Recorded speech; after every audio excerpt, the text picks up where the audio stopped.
anyway, you got to fight it to the finish.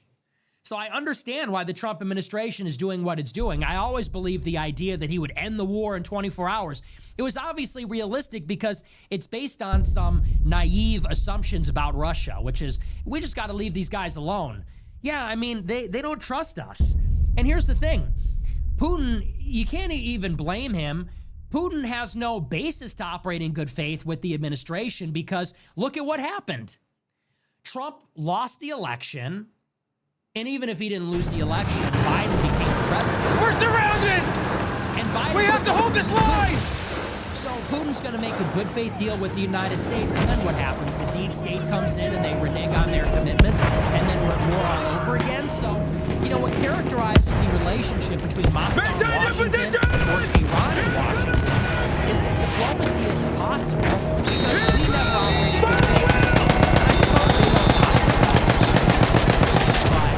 That's why this position has been so naive, which is to say, hey, we just got to lay off Russia and then everything will be okay. So that's why I'm a little bit ambivalent. 3 years into the war, Russia hasn't won. Trump won the election, made a diplomatic overture, and Putin hold the peace. So what reasonably can we expect Trump to do?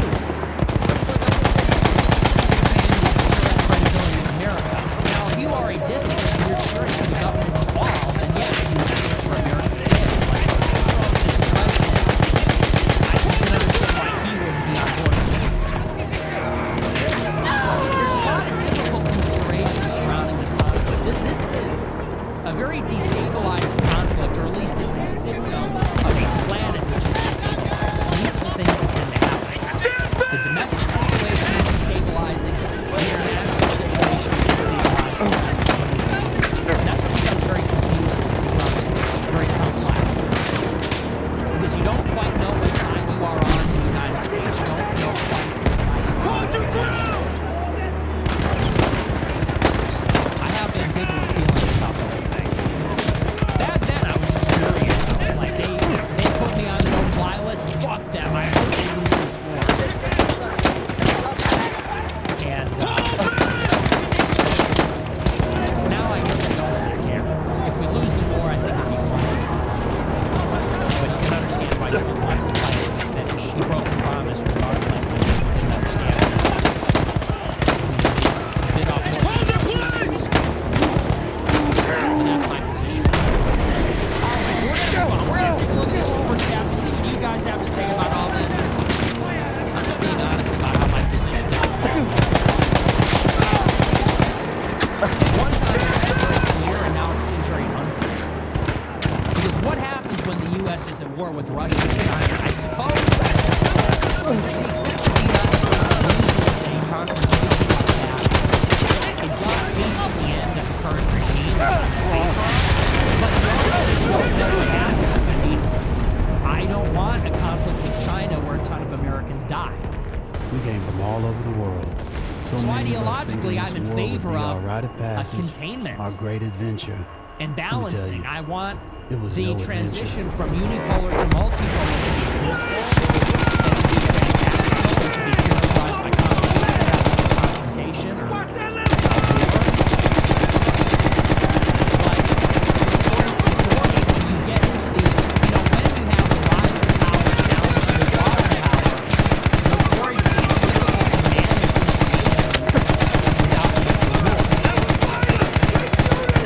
And that's what I'm in favor of. I suppose that would be the less sustainable position. In some relations, we say, we want Russia and China to win in a calamitous war, then the government falls, and then white supremacists take over the government. It's like, yeah, I think that hinges on a lot of assumptions and a lot of death and destruction. And I'm not in favor of that. I think as a Catholic, we have to be in favor of peace. Like, that's axiomatic, actually.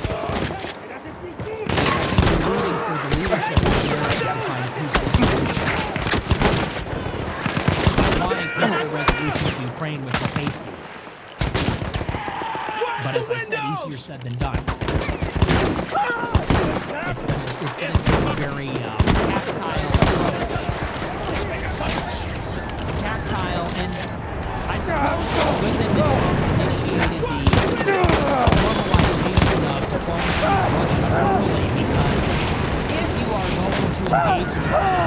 gunboat diplomacy with Russia, you need to have the hotline.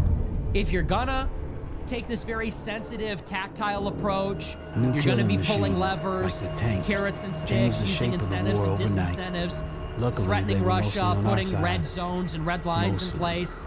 You know, that's all fine and well, but to sort of cajole Russia into making a peace, coercing them into a peace with sanctions, giving Ukraine more advanced systems, you need the hotline to avoid miscalculations. You need the hotline to make sure that there is calibration when you undertake these actions. So I suppose that this is the right track. I do support, even though Trump's approach to Ukraine is going back on what he promised, I think that Trump, on this one, has a smart approach.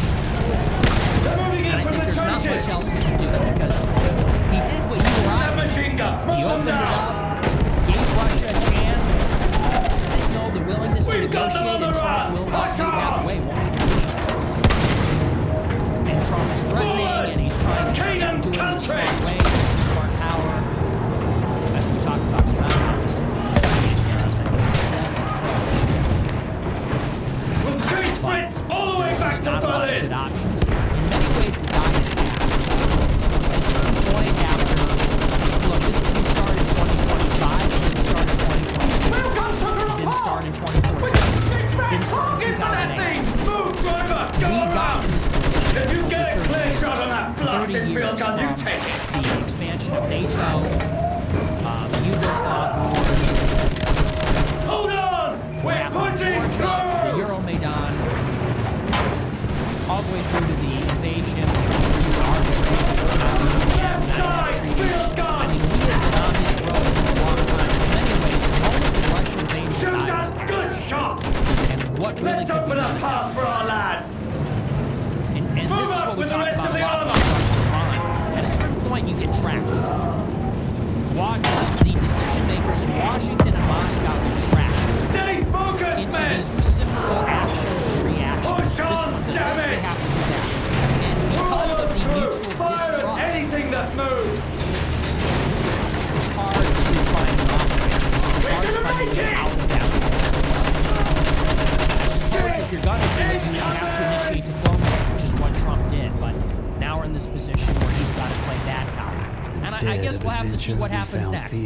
Trump on Friday is either going to put up or shut up. He's either going to have to put down some new aggressive actions against Russia.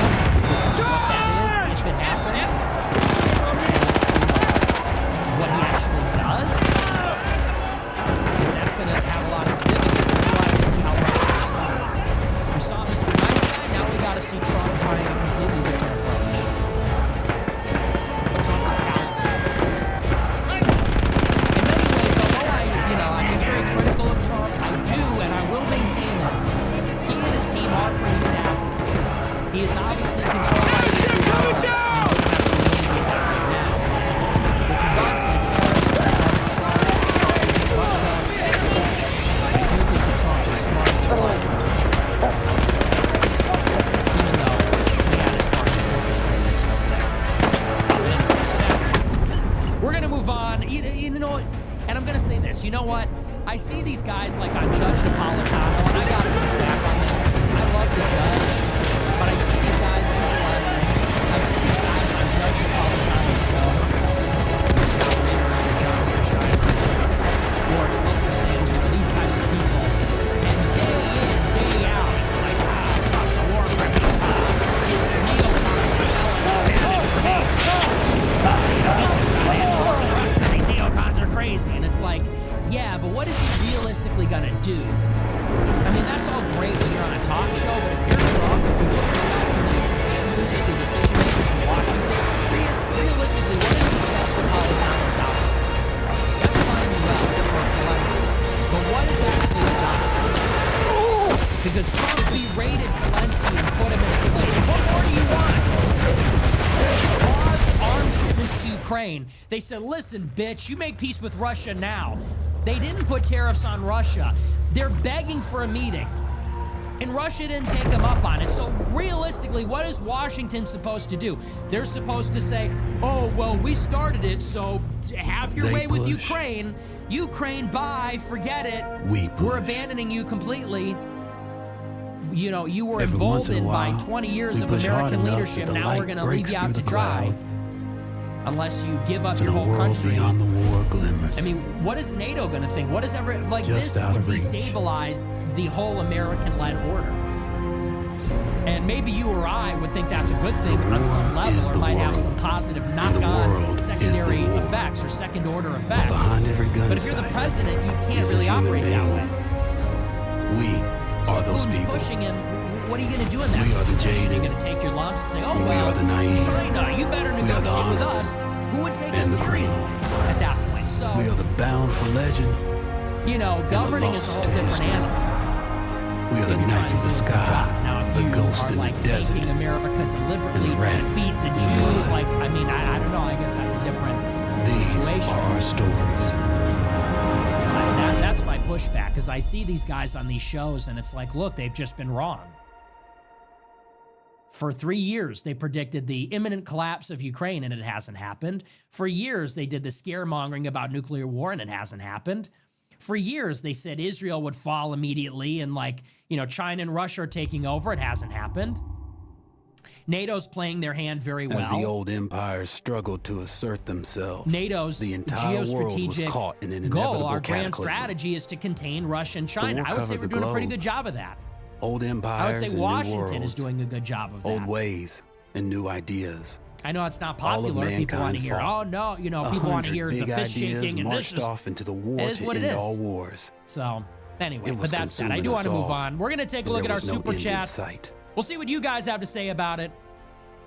I'm a little ambivalent about it though, but that's kind of me reflecting on the past 3 years. Because I've been covering the Ukraine war since it started in February 2022. And as you know, I was initially like wearing the Russian flag lapel pin, and we really leaned into the Russia thing. And we were like, yeah, this is just like a punch in the nose to Washington. I'm glad Biden is getting humbled, you know, these neocons, blah, blah, blah. Kind of a different ballgame now, 3 years later.